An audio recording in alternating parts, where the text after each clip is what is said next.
Okay, so if you or someone you love has gone through heart valve surgery, you already know it's huge. But what the doctors don't always tell you about is the year after. It's this incredible journey of adjusting, of facing fears, and finding a strength you never knew you had. So today, we're going to get real. We're going to talk about what that first year actually feels like. And I mean it, everything changes. This is so much more than just healing a scar on your chest. We're talking about hitting the reset button on your entire life. Your body, your thoughts, how you get through the day, it's all brand new. Right? Because that's the question that really matters. The doctors can talk about meds and appointments, but what about the feeling? What's it like day in and day out? That's what we're diving into. We're going to walk this path together, one step at a time. So let's jump right in. We'll start at the very beginning with what we're calling a new heartbeat begins. This is all about those first few moments right after surgery, when everything is different. Okay, so from that first new heartbeat, we're now in the first few days. And look, this part is intense. It's just this whirlwind of physical feelings and emotions that can feel completely overwhelming. You're disoriented, maybe a little scared, but also relieved. And you've probably got about 1,000,000 questions running through your head. So what should you be ready for? Well, first off, there's the pain in your chest, your sternum, especially when you cough or sneeze. Ouch. Then there's this bone-deep fatigue, like just sitting up can feel like a marathon. And the emotions? They're all over the place. You might find yourself crying for no reason or feeling super anxious. It's all part of the package and it's totally normal. You'll also start the whole routine of INR tests for your blood thinner. But the weirdest thing, the thing that's totally new, it's the sound. Yeah, this.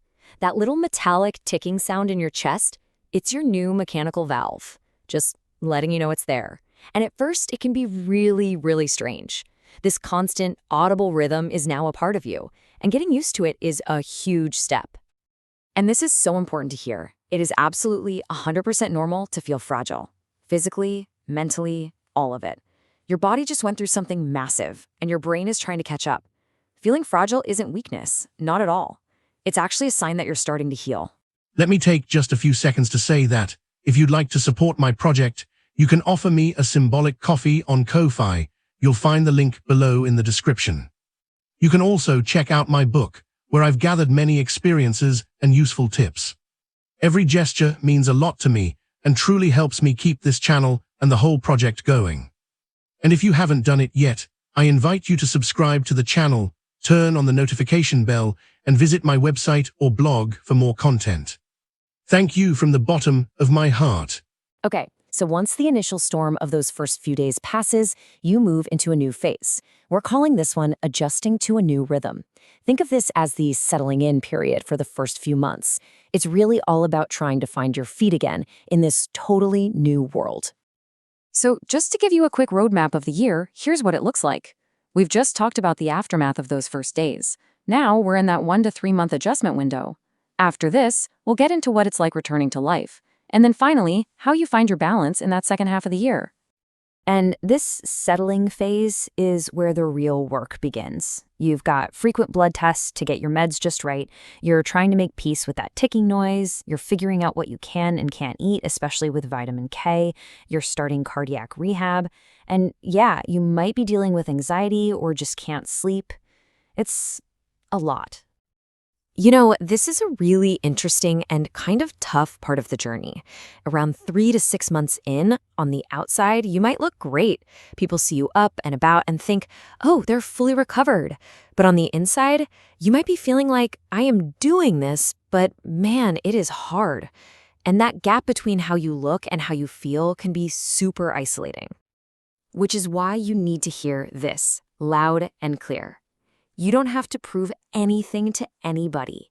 This is your recovery. It's not a race. You're not putting on a show. Just go at your own pace. Seriously. All right, now let's talk about the second half of the year, because this is where things really start to shift. This is our third section, finding a new balance.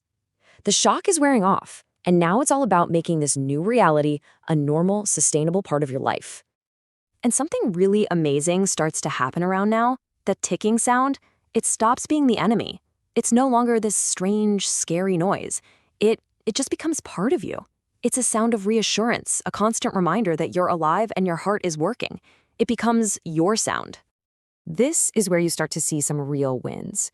Your blood tests usually get more stable, which is a huge relief. You start to trust your body again, which is massive. You learn your new limits, but you also discover strengths you didn't know you had. Maybe you start planning a trip, something that seemed impossible before.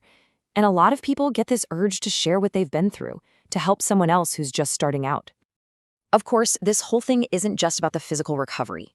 The mental side of it is just as big, if not bigger. So for our last section, let's talk about the mental journey ahead, because we absolutely cannot overlook this part.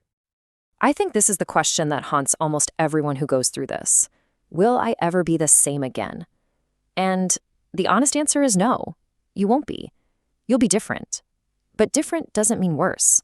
In fact, so many people say they feel better, more present, and more alive than they ever did before. It's so important to just admit that the mental challenges are real. You know, that fear you get waiting for a blood test result, that feeling that nobody really gets it, the way the ticking can sometimes make you anxious all over again, all of that is valid.